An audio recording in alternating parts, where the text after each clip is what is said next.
What is the best manga for this year? Join me as we'll find out. Hello and welcome to That Man. This is some manga, and today we are talking about the best manga for this year. Now these are going to be my choices because it's my channel, and what I'm going to do is I'm going to talk about the best new manga, because it's very easy just to have the old fearful One Piece, Doctor Stone, Black Clover, Kimetsu no Yaiba.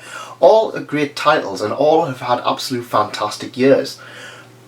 But I'm going to give the focus to the titles that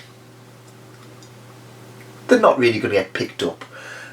Most people aren't going to, and these are going to be the ones that personally affected me and ones that I absolutely enjoyed. So join me, leave a like and comment down below what your favourite manga was for this year, and join me as we have a look at the top 10 best manga for this year.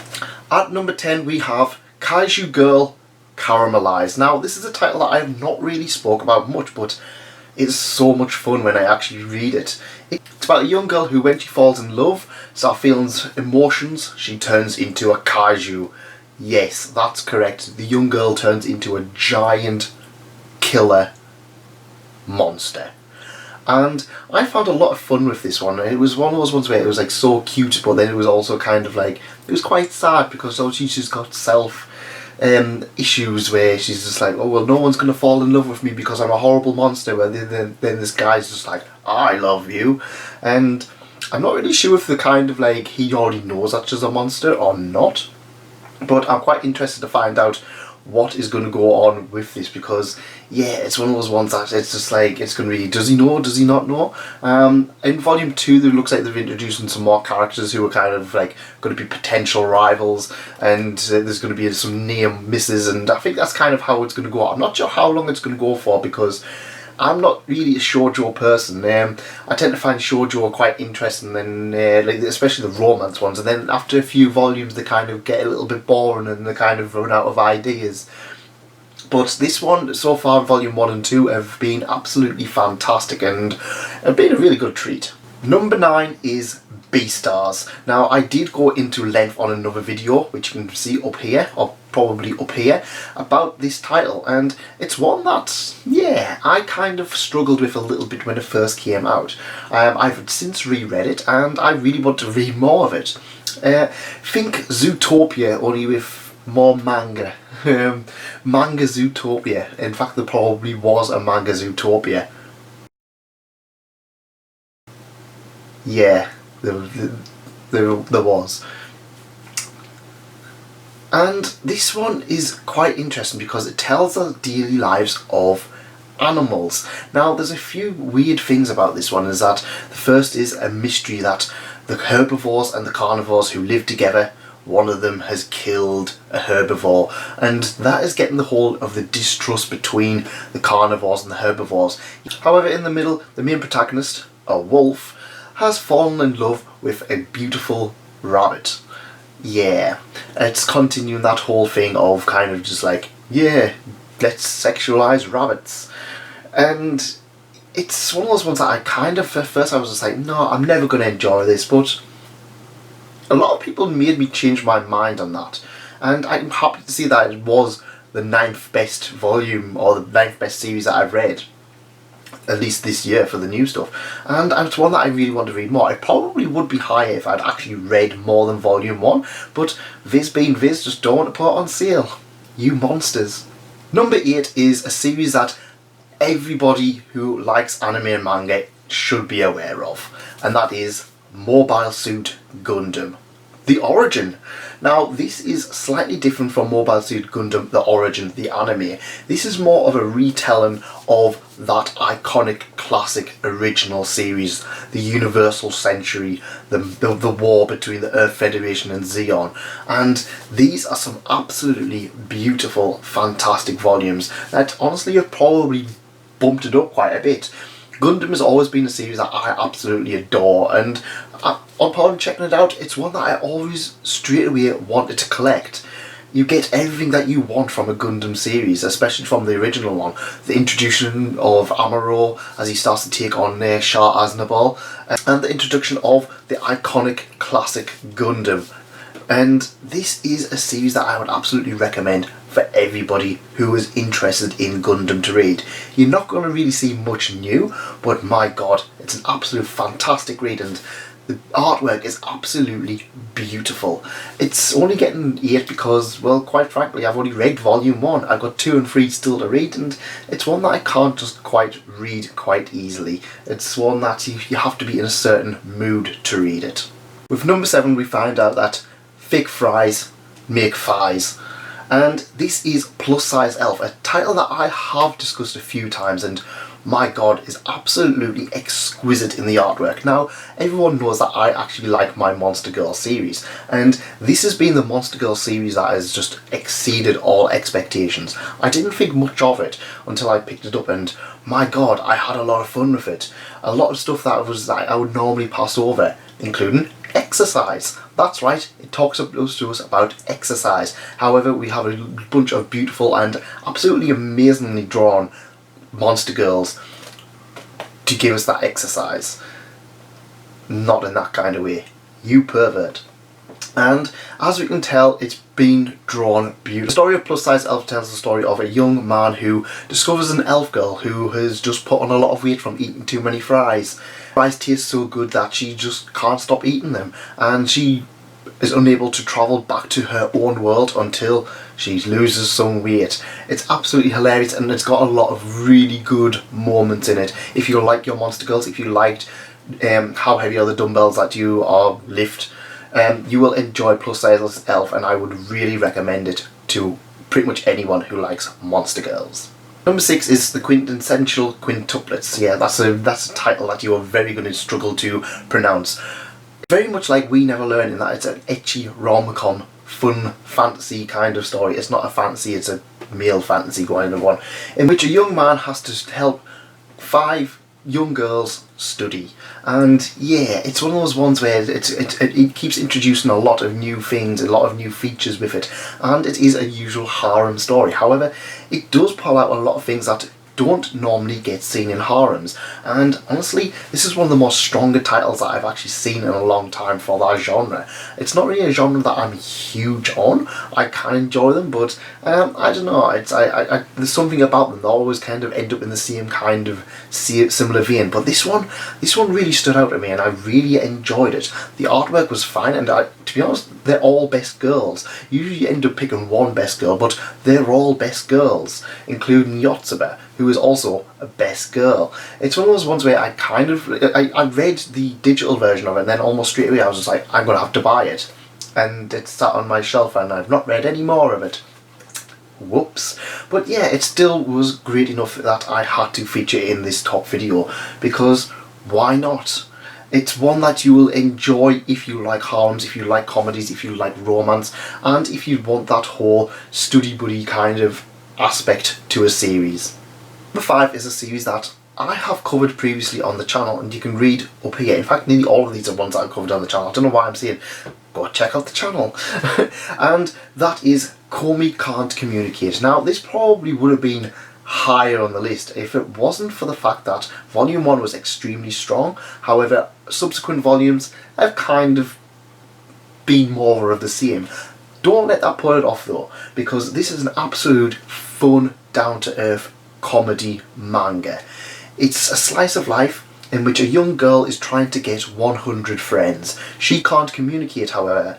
Literally, it's not like no matter how I look at it, it's your guy's fault I'm not popular. She literally cannot communicate with people, and she uses a bit of paper to try and get her emotions across. This backfires because she feels that everybody is against her, whereas in fact everybody actually loves her. That's right, she's actually super popular at school, but she feels that she isn't because she can't talk to anybody. And her blossoming friendship to romance between her and the main character is really adorable. She is easily one of the most adorable characters of this year, and it's one of those ones that I just can't help but love. It's an absolute fantastic title that I really want more people to check out, because it's worth it, and yeah, it's a lot of fun. Like I said, compared to no matter how much I look at it as Your Guys' Fault, I'm not popular, not quite as good. Personally, I still think that one's a little bit more fun.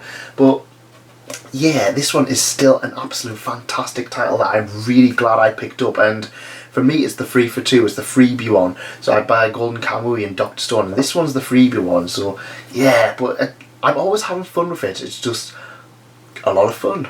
Number 4, I picked a title that's, well, has the internet divided at the moment, and that is Uzaki-chan Wants to Hang Out. Well, I say they're divided, everyone's just doesn't like Uzaki-chan, which I don't know why, because she is easily best girl of this year, at least best new girl. And the reason I picked this one is because it's just a lot of fun. It's a comedy manga and it's very easy to read. This girl, she just wants to hang out, but she's a total idiot. She's a lot of fun and she's just hilarious, and that's what we want in terms of a manga. You want a fun, over-the-top, ridiculous character who's really down to earth. She's very much relatable in that she likes normal things. She loves video games. She loves just hanging out with her friends. She loves going to the cinema, but she loves teasing other people as well. If you've read Teasing Master Takagi-san, you will probably enjoy this because it's very much similar to it. Also, you know, the book is bumpy. But honestly, it's one of those series that I was unsure about, but I'm really glad I picked up because it was so much fun and I really, really want to read more of it. Volume 2, when? 3 is a title that I've spoke about a few times and I've only just recently managed to catch up, and that title is Silver Spoon. Now, this is brought to you by the mastermind behind Full Metal Alchemist, and in my opinion, I'm enjoying this a lot more because quite frankly it is more slice of life. As you can probably see from this, there is a lot of slice of life and there's very little shonen on here. The reason being is that a lot of shonen's just kind of doing the same thing over and over again, but this one is school kids, but they're asking important questions. We see so many titles like, for example, Komi and Uzaki-chan, where it's just kind of a seize the day, enjoy your life kind of thing. But this is very much a, what are you going to do for the future? The main character has quit his normal school and he's went to agriculture school because he thinks it's going to be a bit easier. However, he soon quickly finds that is not the case, and he quickly discovers that agricultural school is a lot more difficult than he first realised. And we have a lot of very difficult life moments. For example, he looks after a pig. He names a pig very quickly and they're just like, don't do that. And he's just like, well, why? And he's just like, you'll find out. And he soon quickly has that life and death meaning, that life and death scenario where he realises that pig's going to market. Yeah. So it's one of those ones where you kind of have to realise it's like, well, yeah, not everything's going to survive and animals are raised for food. It's an absolute fantastic title that I would really recommend people check out because it doesn't get nearly enough love. And I know it's been out for a while, but I picked it up this year for the first time, and honestly it quickly became one of my favourite volumes, one of my favourite series just to pick up and read, because yeah, it's one of those ones where it keeps asking the questions that we should be asking. Not everyone's going to end up with a happy ending, and that's how real life is. That's how real life is. For number 2, this is a title that I heard a lot of buzz about, and the reason I heard a lot of buzz about because it sold incredibly well. Now, there's a few titles that people are going to go, oh, it was One Piece, oh, it was Kimetsu no Yaiba. No, I had already read them, and while they were both fantastic this year, this one was a new one, and I think it actually has had the most successful selling point without having an anime. Komi might be coming close, and that is Spy X Family, or Spy Family. So yes, this is a title about a dad who is a spy, a mom who is an assassin, and a small adorable child who can read minds. The twist is that he doesn't know that she can read minds and he doesn't know that she's an assassin. She doesn't know that he's a spy, and she doesn't know that the small child can read minds. The small child knows everything. And they have this dysfunctional family, this make-believe family. The spy has a new mission where he's got to infiltrate a school, but the only way he's going to infiltrate the school is by getting someone in and getting them an invite into this whole area. So, which he adopts a child, and this child, obviously she's got psychic powers, and she's like, no, I've been abandoned so many times, everyone thinks I'm weird, and he's just like, nah, I'll take it. And she then starts having to protect the family that this fake family that's getting created. The assassin woman, she just needs a date for the prom, or the date for an event, and he's just like, well, this is going to work out because I need a fake mom, you need a fake dad, a fake husband even, and yeah, it'll work out. But we are starting to see this huge, massive relationship, and honestly, this is a series that I have just been so excited to read every time it came out on Shonen Jump or on Manga Plus, because it's one that is so unconventional for Jump. It feels like something like you wouldn't expect from Jump, but it's doing so well, and it does relate to a few times to us, a few other series such as Honey and Clover, Sweetness and Lightning, and Matt comes in like a line where it's like we have this cute, adorable child in the centre of this this sham family, but the daughter is adorable, and we have a lot of really cool and cute moments between the family, because obviously the parents have jobs that involve killing, basically, or involve spying on people, and I really love the dynamic between them, and that's what made the series so enjoyable, that it's easily my second favourite of this year, at least for the new stuff, because it's just one of those ones that I'm just so excited to read. Like I said, we've got other titles that are just continuing and being strong, like One Piece, Doctor Stone, Black Clover, Promised Neverland, but in Kimetsu no Yaiba, and the list goes on.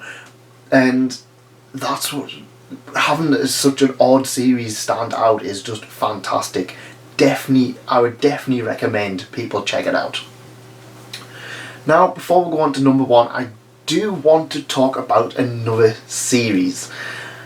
A series that just made it out just before the start of the new year. So the way I'm looking at it is new series that started in January up until December. I'm not planning on getting any new series. I don't think any new series is going to absolutely hit it out of the park for me, so that's why I'm doing it kind of early in December. But there is one more series I do want to talk about, and that is Chainsaw Man. Now, Chainsaw Man has been an absolute fantastic series. It just didn't make the cut for being in the this year, so, but I would still recommend everyone check it out, because out of the stuff in Shonen Jump, Chainsaw Man is just so ridiculous, and it's just managing to knock it out of the park almost every single week by just being ridiculous and just over the top, and coming out with things that you just wouldn't expect from a shonen magazine.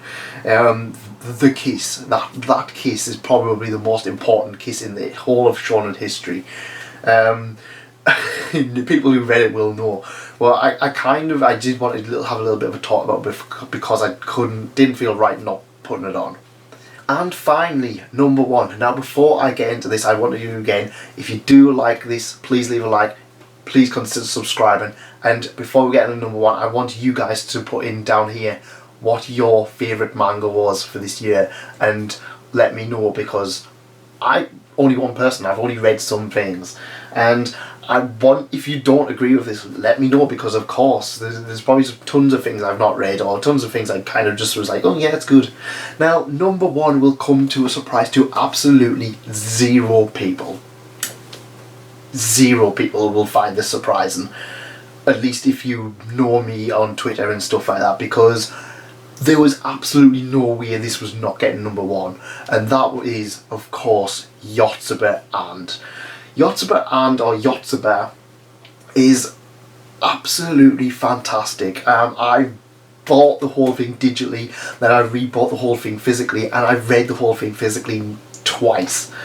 I've read this 3 times, 14 volumes, 3 times in 1 year, and I couldn't not do that. It's one of those ones where it's got so many over-the-top reactions, so many great reactions, and it's one of those absolute feel-good series, that one of those series that you can get your fingers into and just enjoy everything about, because Yotsuba is just enjoying life, enjoying the things that we just take for granted, but for her they're absolutely new, and it's just one of those ones that you can just read and just smile all the way through, and it absolutely 100% deserves to be number 1 on this list. I couldn't even think of anything that topped it, because yeah, it's one of those series that I picked up, and I knew there was something special about it. I knew there was something special about the whole thing because I heard good things about it, but it wasn't until I actually read it when I just went, this is it. This is the best manga for me for this year. So that is my top 10 list. Let me know in the comments again, like I said, if you disagree or if you agree, or whatever, what your favourite ones were. Another thing I do want to point out is I will be doing a top 10 continuing manga for this year, and that will be coming at you very soon, and I hope you stay around to enjoy it. Thanks for coming, and thanks again for staying. Goodbye.